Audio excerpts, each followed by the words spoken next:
Hello everyone, viewers. We all think we know the story of the Great Flood.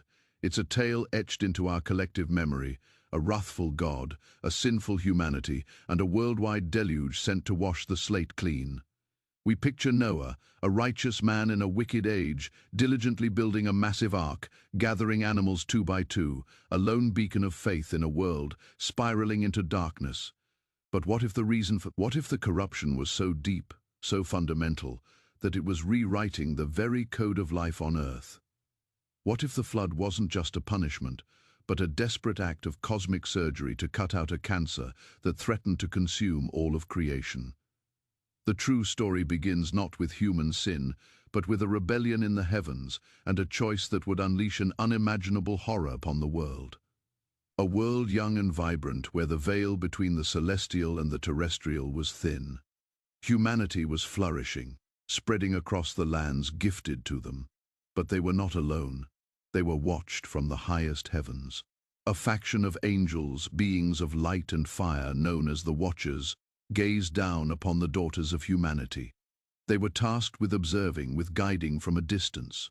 They saw the beauty, the vitality, the raw emotion of mortal life, and a corrupting envy took root in their celestial hearts.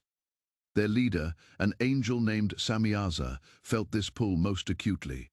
He saw the fleeting, passionate lives of humans and contrasted it with his own endless, static existence. A dangerous idea began to form, a whisper that spread like wildfire through the ranks. He gathered them on the peak of Mount Hermon, a place that would become infamous for the oath they swore. "Let us choose for ourselves wives from among the children of men," he proposed, his voice a chilling echo against the stone, "and let us beget children." It was a direct violation of celestial law, a transgression of the highest order. To mix the immortal with the mortal, the holy with the profane, was unthinkable. Some of the Watchers, they knew the punishment would be eternal. But Samyaza was cunning. He made them all swear a binding oath, a mutual curse, ensuring that if they were to fall, they would all fall together. United in their rebellion, they descended. It wasn't a gentle arrival. It was an invasion. They tore through the veil, appearing to humanity not as ethereal guides, but as gods walking the earth. They took the wives they desired, and from these unnatural unions a new race was born. They were not human, they were not angels, they were the Nephilim.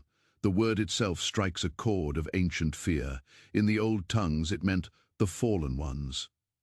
But it also carried the connotation of giants, and giants they were from birth. They were monstrous in size and appetite. A normal human child, they grew at an alarming rate, soon towering over their human parents, their forms a grotesque parody of the divine and the mortal. Their hunger was a bottomless pit. They consumed all the food the villages could produce. The grain stores were emptied, the livestock slaughtered, the fruit trees stripped bare. When the food of the land was gone, their gaze turned to the very people who had, in part, created them. The Nephilim were not just physically monstrous, their very existence was a spiritual poison.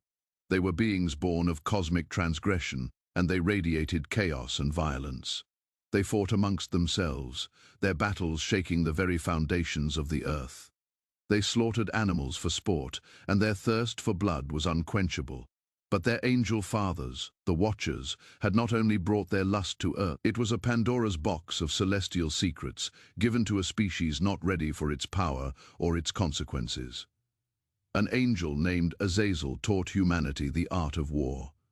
He showed them how to forge swords, shields, and knives. He introduced them to the concept of organized slaughter, turning skirmishes into massacres. He also taught women the art of deception, the use of cosmetics and adornments, not for beauty, but for seduction and vanity, sparking jealousy and conflict. Another Watcher, Shemihaza, taught the secrets of sorcery and root cuttings, opening the door to witchcraft and curses. Barakajal taught astrology, allowing men to believe they could divine a future separate from the Creator's will. Kokabil revealed the constellations, but not for wonder, for worship, leading humanity into idolatry. These weren't gifts of enlightenment, they were weapons of self-destruction. Humanity, armed with divine knowledge, but lacking divine wisdom, accelerated its own corruption. The world descended into a cacophony of violence, sorcery, and defilement.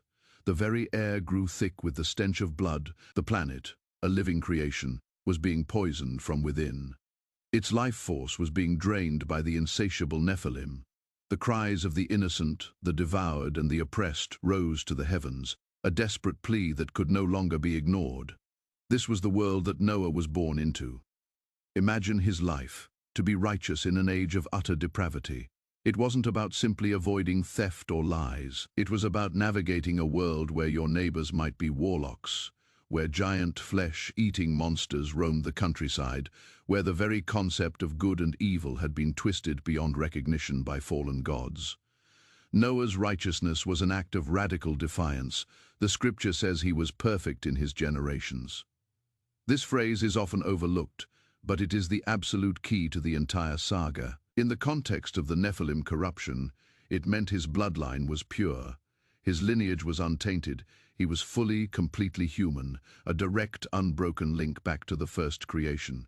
In a world overrun with monstrous hybrids and humans corrupted by forbidden arts, Noah and his family were the last bastion of what humanity was meant to be.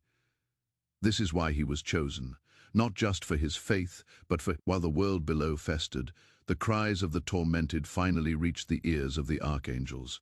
Michael, Gabriel, Raphael, and Uriel looked down from the celestial throne room and saw a world drowning in its own blood. They saw the giants filling the earth with violence, the souls of the dead crying out for justice. They saw the Watchers, their fallen brothers, sitting on thrones of their own, presiding over Their report was grim. The earth was stained. Creation was failing. The divine blueprint for humanity had been hijacked, its DNA rewritten by celestial rebels. The problem was no longer just moral sin. It was a genetic and spiritual contamination that was spreading unstoppably. This was the terrible dilemma God faced. The creation he loved was being unmade from within. He couldn't just punish the humans who had fallen, because they had been seduced by powers far beyond their understanding. The corruption was in the blood, in the soil, in the very spirit of the age. And so, with a heavy heart, the Creator made a decision born not of simple anger, but of profound grief, a decision to uncreate, to wash the world clean with a flood of cosmic proportions. He would have to wipe out almost everything: the corrupted humans, the blood-soaked animals, the ravenous Nephilim, and the very memory of the world that was. The command came to Noah: "The end of all flesh has come before me, for the earth is filled with violence through them, and behold, I will destroy them with the earth." Notice the wording, destroy them with the earth.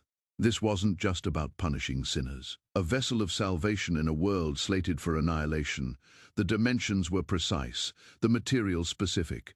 It was a floating fortress, a genetic time capsule designed to withstand the end of the world. Imagine the scene. Noah, in this age of terror and madness, begins to build a gigantic boat in the middle of dry land. His neighbors, steeped in the dark knowledge of the Watchers, would have mocked him relentlessly. They couldn't see the storm that was gathering, not in the sky, but in the heart of God. They were blind to the fact that their world was already dead. The construction of the ark was an act of monumental faith. Every hammer blow was a declaration of belief in a God no one else followed. Every plank laid was a testament to a promise no one else could hear, and as he built, he preached. He warned them of the coming judgment, the cleansing waters. While Noah built his ark, judgment was passed on the Watchers. They were to be bound, their power stripped, and cast into the darkness, into the abyss, to await the final judgment. But what about their monstrous children, the Nephilim? They could not be allowed to survive. God declared that they would be turned against each other. A spirit of madness and slaughter was sent among them. The giants who had once united brother fought brother, their titanic battles scarring the landscape, their blood watering the earth they had so long abused. It was a fitting end. The creatures of violence were consumed by violence. This was the prelude to the flood, a horrifying civil war among monsters. Yet, even as they destroyed each other, their spirits, being half immortal, could not be completely extinguished. It is said that when they died, their disembodied spirits remained on earth, becoming the evil spirits, the demons that would plague humanity for the rest of time. The source of the world's supernatural evil was born from the death of these first abominations. Finally, the day came. Noah finished the ark. He gathered his family, his wife, his 3 sons, Shem, Ham, and Japheth, and not every species, but the progenitors of every kind, guided by a divine hand, 2 by 2, into the cavernous belly of the ark. The final boarding was a silent, somber parade, a funeral procession for a dying world. Once they were all inside, the scripture says something profound and chilling, and the Lord shut him in. The door of the ark was sealed not from the inside by Noah, but from the outside by... There was no changing your mind, no last, minute plea for entry. The decision was made. The door was sealed. Then, the skies turned dark. But it wasn't just rain. The Bible describes it with terrifying cosmological language. All the fountains of the great deep were broken up, and the windows of heaven were opened. This wasn't a storm. It was a deconstruction of the world. Geysers of subterranean water, the fountains of the deep exploded upwards with unimaginable force, while simultaneously a torrent of water, the windows of heaven, poured down. It was a coordinated assault from above and below.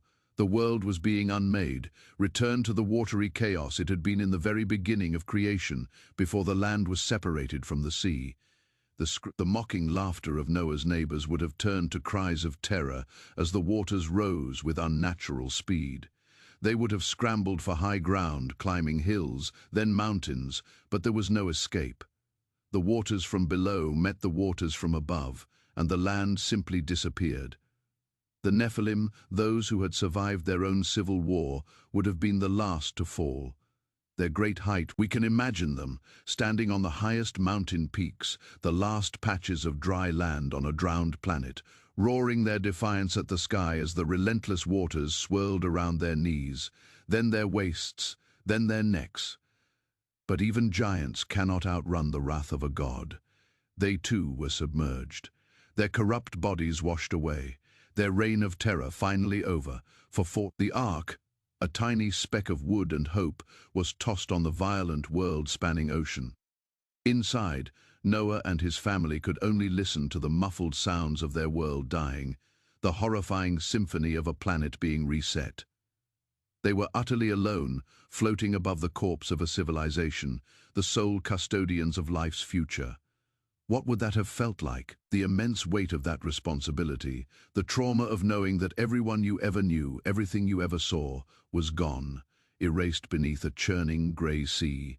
It is a level of isolation and grief we can barely comprehend. The rain eventually stopped, but the waters remained for 150 days. The ark drifted aimlessly on the face of the deep. The highest mountains were submerged. There was no land. Slowly, painstakingly, the process of recreation began. A wind was sent to pass over the earth, and the waters began to recede. The fountains of the deep and the windows of heaven were closed. The water level dropped inch by inch, day by day. After months of waiting, Noah sent out a raven, a scavenger bird, which flew back and forth until the waters had dried up. Then he sent a dove. The first time, it returned, finding the earth was ready to be born again. A final week later, he sent the dove out, and it did not return. The waters had fully receded. After more than a year sealed inside the ark, God gave the command, "Go out of the ark." Noah, his family, and all the animals stepped out of the darkness and into a world scrubbed clean, bathed in the light of a new dawn. They stood on the slopes of Mount Ararat. He offered a sacrifice of thanksgiving, the aroma of which, the scripture says, was pleasing to the Lord. It was in that moment that God made a covenant, a solemn promise not just to Noah, but to all of life, to all of creation. He promised that he would never again destroy the earth with a flood. And as a sign of this eternal promise, he set his bow in the clouds. The rainbow, we see it as a beautiful, fleeting... It is God laying down his arms, a symbol that his war against the corrupted earth is over. The flood was not just a story about punishing sin. It was a story about preserving life's sanctity. It was a desperate, violent, and tragic reset button pushed to prevent creation from being completely overwritten by a monstrous, soulless hybrid race. The evil of the Watchers and the Nephilim was an existential threat. Noah's Ark was not just a boat, it was a sanctuary for the pure blueprint of humanity. The story of the flood serves as a terrifying reminder of how fragile creation is and the great lengths to which heaven will go to protect it. It also carries a profound message of hope, even after a near-total apocalypse. After the world is washed clean by grief and water, there is the promise of a new beginning. And there is the rainbow, the promise that no matter how dark the storm, the Creator has not abandoned his creation. The world we live in now is the legacy of that new beginning, the echoes of that ancient time, of the Watchers and their giant offspring, can be found in myths and legends all across the globe. Nearly every ancient culture has a flood myth, a story of giants who walked the earth. Perhaps they are the fragmented, deeply buried memories of a trauma our species collectively endured, a warning passed down through the generations. The world was once lost and was saved by a thread carried in a wooden boat by one faithful family. It forces us to ask, what does it mean to be human, and what is worth preserving at all costs? The flood shows that at its core, it is a story of horror, but ultimately a story of salvation, a testament to the idea that even from the most devastating and complete destruction, life finds a way to begin anew under the arch of a promise. All right, that is all for today's video. This story is a deep and often unsettling part of our mythological heritage, and there is so much more to explore. If you found this journey into the ancient past, thank you for watching, and see you in the next one.